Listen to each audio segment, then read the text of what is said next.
Hello. सर्वप्रथम राज्यघटनेचे शिल्पकार विश्वरत्न डॉक्टर बाबासाहेब आंबेडकर यांच्या प्रतिमेस त्रिवार अभिवादन करून माझ्या 2 शब्दांना मी सुरुवात करतो. सर्वप्रथम सर्व विद्यार्थी, शिक्षकवृंद व तसेच बाहेर मध्ये असलेले जे काही पालक आहेत त्यांना सर्वांना मागे बघायची गरज आहे. या सर्वांना संविधान दिनाच्या खूप खूप शुभेच्छा. बघा, आपल्याला जी राज्यघटना मिळालेली आहे, या राज्यघटनेमुळे आपल्याला जे अधिकार प्राप्त झालेले आहेत, या अधिकारांचा आपण जो वापर करतो आहे, ही संपूर्ण अधिकार, त्याचबरोबर आपल्याला काही कर्तव्याची सुद्धा जाण त्या ठिकाणी करून दिलेली आहे. तर हे संपूर्ण जे काही आहे हे आपल्याला कोण देतंय? संविधान देतंय. आणि या संविधानाची निर्मिती करता ज्यांचं नाव मोठ्या आदराने घेतलं जातं असे डॉक्टर बाबासाहेब आंबेडकर यांच्या प्रतिमेचं आज आपण इथे पूजन केलेलं आहे.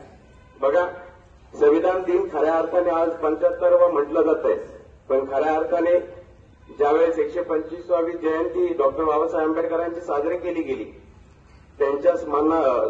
त्यांच्या आदरातीर्थ म्हणून त्या ठिकाणी 2025ला संविधान दिन साजरा करण्यात आलेला होता. त्यामुळे आज आपण हॅलो लक्षात आहे. तर बघा, या पद्धतीने जर विचार केला तर 2015 पासून संविधान दिन साजरा केला जातोय आणि आज आपण तो मोठ्या उत्साहाने साजरा करतोय. पण आपल्याला या ठिकाणी माहित असणं गरजेचं आहे की ज्यावेळेस भारताला स्वातंत्र्य मिळालं त्यावेळेस भारताचा कारभार कसा चालावा, यासाठी कसा होईल, याच्या अनेक समस्या त्या ठिकाणी निर्माण झालेल्या आहेत. आणि मग तो भारताचा जो काही कारभार आहे किंवा भारत देश हा व्यवस्थितरित्या चालणार आहे, या अनुषंगाने त्या ठिकाणी एक राज्यघटना लिहिणं खूप गरजेचं होतं. आणि त्या उद्देशाने ही राज्यघटना त्या ठिकाणी लिहिली गेली. यामध्ये डॉक्टर बाबासाहेब आंबेडकरांना 2 वर्ष 11 महिने आणि 18 दिवस लागले. यामध्ये एकूण 395 कलमे आहेत, 22 परिशिष्टे आहेत आणि 8 विभाग आहेत. या संपूर्ण संविधानाची विभागणी ही 3 श्रेणीमध्ये करण्यात आलेली. अ, ब आणि क या 3 श्रेणीनुसार आपल्याला संपूर्ण जे काही आज आपण बघतोय लोकशाहीचा वापर आपण करताना दिसतोय. ज्या नेत्याला हवा असेल त्या नेत्याला आपण काय करतोय? निवडून देतो असतो. अजून तुमचे 18 वर्ष पूर्ण झालेले नाही, परंतु तुम्ही भविष्याचे नागरिक होणार आहात, तर तुम्हाला मतदानाचा अधिकार तुम्हाला प्राप्त होणार आहे. त्यावेळेस तुम्हाला हवं त्या नेत्याला निवडून देण्याचा अधिकार तुम्हाला दिलेला आहे. बरोबर आहे. त्याचबरोबर आज आपण बघतोय की त्या ठिकाणी लोकशाहीचा वापर करत असताना आजच्या सद्यस्थितीचा जर आपण विचार केला तर संपूर्ण जग किंवा त्या ठिकाणी आपण भारताचा हिशोब करू की भारत देशामध्ये खरंच लोकशाही आहे का? लोकशाहीचा संपूर्ण वापर या ठिकाणी सर्वजण करतायत का? असा जर प्रश्न तुमच्या मनाला विचारला तर तुम्ही सांगा की काय चालू आहे आपल्या भारतामध्ये. आपली विधानसभाचा निवडणूक झाली आहे, बरोबर आहे. आपल्याला त्या ठिकाणी संविधान काय देत आहे?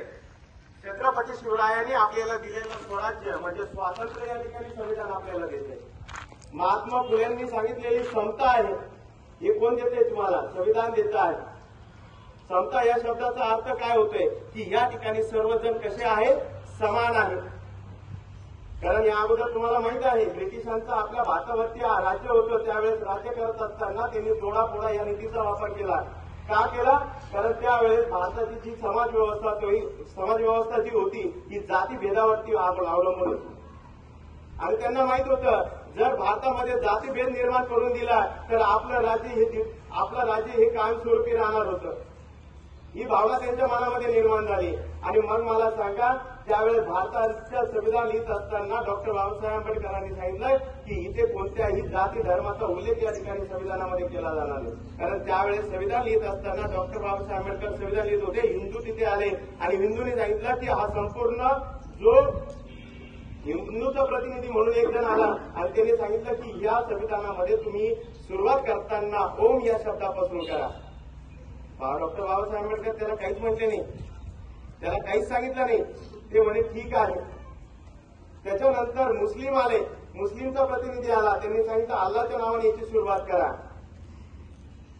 तरी त्यांनी ते ऐकलं फक्त, परंतु सुरुवात त्याच्या नावाने केली नाही. त्यानंतर बौद्ध धर्माचा प्रतिनिधी गेला, अनुयायी गेला, कारण त्याला माहित होतं की बाबासाहेब आंबेडकरांनी धर्मांतराची घोषणा केलेली आहे.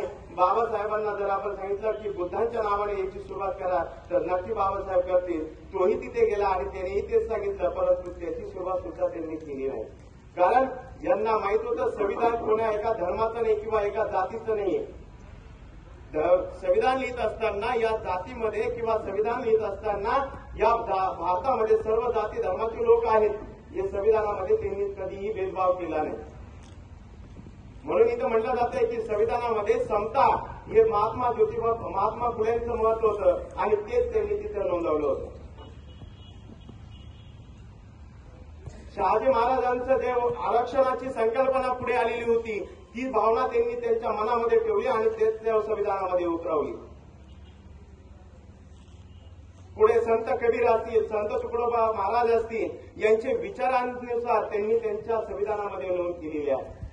लक्षात घ्या, आपण म्हणतो की मला अधिकार प्राप्त झालेला आहे, आपण म्हणतो की माझ्या समाजामध्ये असं आहे तसं आहे. मला सांगा, तुमच्या मनाला एक प्रश्न विचारा, ही संपूर्ण जी काही विधानसभा तुमची झालेली आहे सद्यस्थितीवर बोलतोय. लक्षात ठेवा, विधानसभेमध्ये तुम्ही आता खालच्या मुलांना नाही समजणार, परंतु 8, 9, 10चे विद्यार्थी समजदार आहेत, त्यांना सगळ्या गोष्टी समजतात. मला सांगा, यामध्ये प्रामाणिक